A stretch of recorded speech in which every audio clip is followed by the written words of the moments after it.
ఓటమి తర్వాత ఆంధ్రప్రదేశ్లో వైసీపీకి గడ్డు పరిస్థితులు ఎదురవుతున్నాయి. కీలక నియోజకవర్గాల్లో ఇన్ఛార్జీలు పత్తా లేకుండా పోవడంతో ద్వితీయ శ్రేణి నేతలు ఇబ్బంది పడుతున్నారు. కుప్పంలో 5 ఏళ్ల పాటు హవా చెలాయించి గత ఎన్నికల్లో అభ్యర్థిగా పోటీ చేసి ఓడిపోయిన భరత్ పార్టీని పట్టించుకోవడం లేదు. ఎన్నికల ఫలితాలు వచ్చినప్పటి నుండి ఆయన కుప్పం రాలేదు. జగన్తో పాటు ఢిల్లీ ధర్నాకు వెళ్లారు. కాని కుప్పంకు మాత్రం రావడం లేదు. హైదరాబాద్లోనే గడుపుతున్నారు. వైసీపీ హయాంలో కుప్పంలో జరిగిన అనేక అరాచకాలకు భరతే కారణమన్న ఆరోపణలు ఉన్నాయి. చంద్రబాబుపై రాళ్ల దాడితో పాటు టీడీపీ కార్యకర్తలపై దాడులు సహా ఎన్నో ఆరోపణలు ఉన్నాయి. ఈ కారణం టీడీపీ విజయం సాధించిన వెంటనే భరత్ కుప్పం నుంచి వెళ్లిపోయారు. ఆయన అండగా ఉంటారని భావించిన కేడర్ ఆయన కనిపించకపోవడంతో చాలా మంది అజ్ఞాతంలోకి వెళ్లిపోయారు. చంద్రబాబుపై బాంబులేస్తామని లేపేస్తామని బెదిరించిన కొంతమంది నేతలు కుప్పంలో కనిపించి చాలా కాలమైంది. ఇలా ముఖ్య నేతలంతా కుప్పం బయట అజ్ఞాతంలో ఉండటంతో పార్టీని పట్టించుకునేవారే లేకుండా పోయారు. తాజాగా కుప్పం నియోజకవర్గ స్థాయి కార్యాలయాన్ని వేరే హోటల్కు అద్దెకు ఇచ్చేశారు.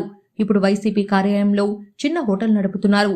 ద్వితీయ శ్రేణి నేతలు టీడీపీలో చేరేందుకు ప్రయత్నిస్తున్నారు. అయితే ఇతర పార్టీల నేతల్ని చేర్చుకునే విషయంలో టీడీపీ క్యాడర్ అసంతృప్తి వ్యక్తం చేస్తుండటంతో అందరినీ చేర్చుకోవడం లేదు.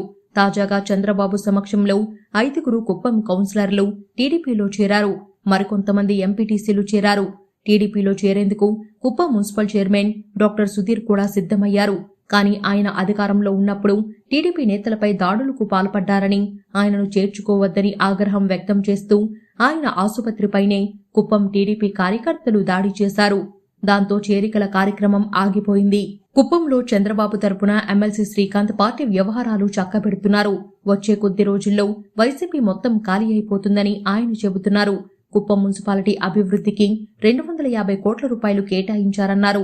హంద్రినీవా కాలువ ద్వారా వచ్చే నీటిని నిలువ చేయడానికి 500 కోట్ల రూపాయలతో రిజర్వాయర్లు నిర్మిస్తున్నట్లు ప్రకటించారు. కుప్పంలో 2000 ఎకరాలతో సెజ్ ఏర్పాటు చేస్తున్నట్లు చెప్పారు. టీడీపీ ప్రభుత్వం వచ్చిన 40 రోజుల్లోనే కుప్పం అభివృద్ధికి చంద్రబాబు నిధులు కేటాయిస్తున్నారన్నారు. ఎవరైతే తటస్థులుగా ఉండి కుప్పం అభివృద్ధిని కోరుకుంటున్నారో వారందరినీ టీడీపీలోకి ఆహ్వానిస్తున్నామన్నారు.